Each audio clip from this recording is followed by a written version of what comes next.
Olá pessoal, estou aqui de volta, né? Dar continuidade ao nosso assunto de conjuntos. Eu sou o professor Alisson Duarte e a gente vai continuar com a parte aí falando sobre intersecção de conjuntos. Na aula passada eu falei sobre a união de conjuntos, certo? E hoje a gente vai dar continuidade começando com a intersecção de conjuntos. Pessoal, dado dois conjuntos A e B, chama-se intersecção de A e B o conjunto formado pelos elementos que pertencem a A e pertencem a B ao mesmo tempo. Entenda bem. Olha o símbolo de intersecção aqui, certo? Esse é o símbolo de intersecção. Ele diz o seguinte: a intersecção com B vai ser igual a x tal que, essa barrinha a gente chama de tal que, x pertence a A e x pertence a B. Ou seja, vamos supor que aqui na sala tem alguém que está matriculado na turma A, mas está matriculado também na turma B. Certo? Então, se eu perguntar qual o aluno que está fazendo a intersecção dessas turmas A e B, você vai identificar exatamente aquele aluno que está matriculado tanto em A quanto em B ao mesmo tempo. Isso é a definição de intersecção. Certo? Para ficar mais claro sobre isso, vamos ver aqui um exemplo. Ó.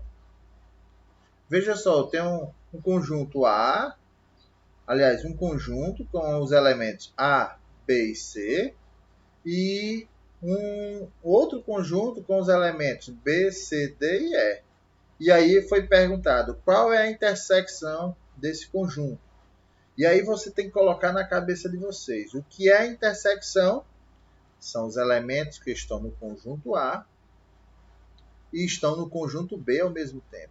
Então, quais são os elementos que estão tanto nesse conjunto quanto nesse outro ao mesmo tempo? Né?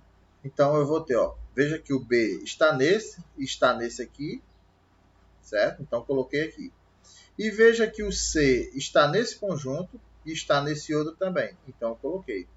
Esses elementos aqui, B e C, fazem exatamente a intersecção desses dois conjuntos. E aí eu gosto sempre de falar nas minhas aulas, por exemplo, o meu filho, né, é a intersecção do pai e da mãe. Eles têm características do pai e têm características da mãe. Então isso é a intersecção. É ele que faz a ligação, né, do pai e da mãe. Isso é uma intersecção. Então fique claro para vocês a definição aí de intersecção. Veja que nesse outro exemplo aí eu não tenho ninguém fazendo a intersecção. Ó, se eu não tenho, qual é a minha resposta?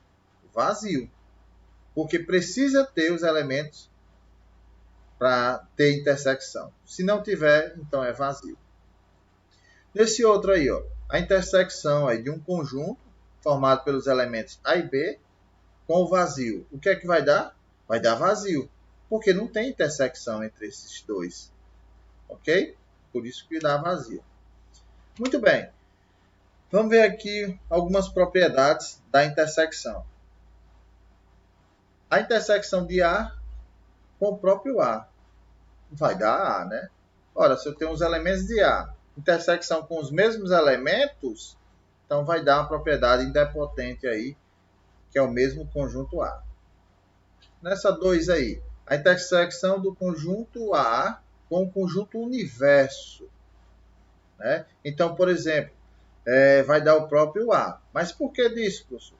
Então vamos supor que a minha escola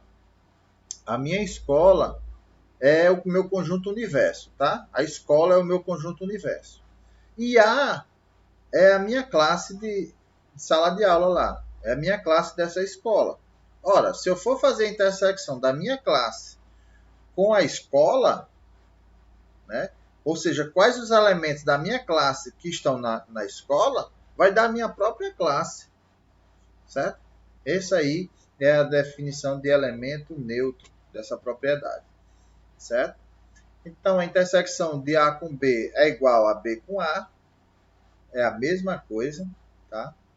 Outra. Cuidado com os parênteses. Primeiro resolve o parênteses. A intersecção de B com C, certo? Primeiro resolve esse, depois eu vou fazer a intersecção com A. Vai ser a mesma coisa da intersecção primeiro de A e B, para depois fazer com C, certo? Vai dar o mesmo resultado. É bom vocês também ficarem de olho nessas propriedades. Então, quando a intersecção de A e B for vazio, pessoal, a gente diz que eles não têm elemento em comum, não é verdade? Quando dá vazio. Então, a gente chama isso aí de conjuntos disjuntos. Disjuntos. Ou conjuntos diferentes, como vocês queiram. Certo? Muito bem. A gente vai fazer exatamente esses exemplos aí com muitas atividades, tá? Então, vamos lá. Partindo agora para a diferença de conjuntos. Quando é que um conjunto é diferente do outro? Ora, dado dois conjuntos A e B, chama-se diferença entre A e B o conjunto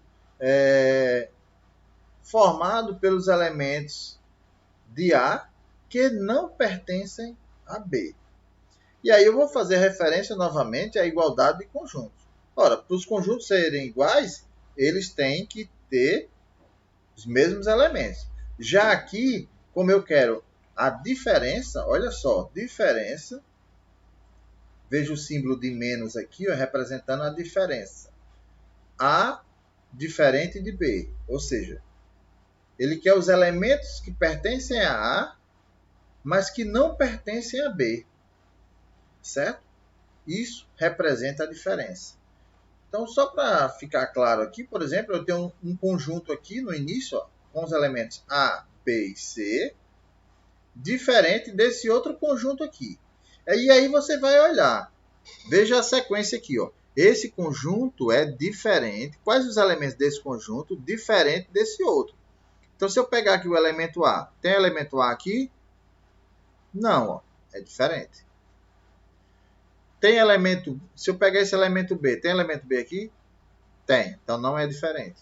Se eu pegar o elemento C, é diferente desse aqui? Não, tem um C aqui. Então veja que você vai fazer de A para B. Quais os elementos de A diferente dos elementos de B? Olha um aqui, ó. Veja que esse conjunto, diferente desse outro, deu vazio. Mas por que deu vazio? Porque o elemento que estão aqui, os elementos que estão aqui, estão dentro desse outro. Então não tem elemento diferente. Veja só, é desse lado para esse, tá? Cuidado para não fazer diferente. Então eu vou pegar aqui, ó, é como se esse aqui fosse o conjunto A, diferente do conjunto B, que é isso tudo aqui. Então vai dar vazio. Por quê? Porque o A está aqui dentro, o B está aqui dentro. Então não há elementos diferentes. Cuidado com isso aí. Beleza? Neste caso, ó, veja que esse conjunto aqui com os elementos A e B é diferente desse outro conjunto aqui, ó. Veja que esse outro conjunto não tem os elementos A e B. Então a diferença deu o próprio A e B. Então você tem que saber fazer essa comparação. É muito importante vocês saberem fazer essa comparação de diferença de conjuntos. Tá claro? Então, pessoal, é isso que eu queria mostrar para vocês, tá?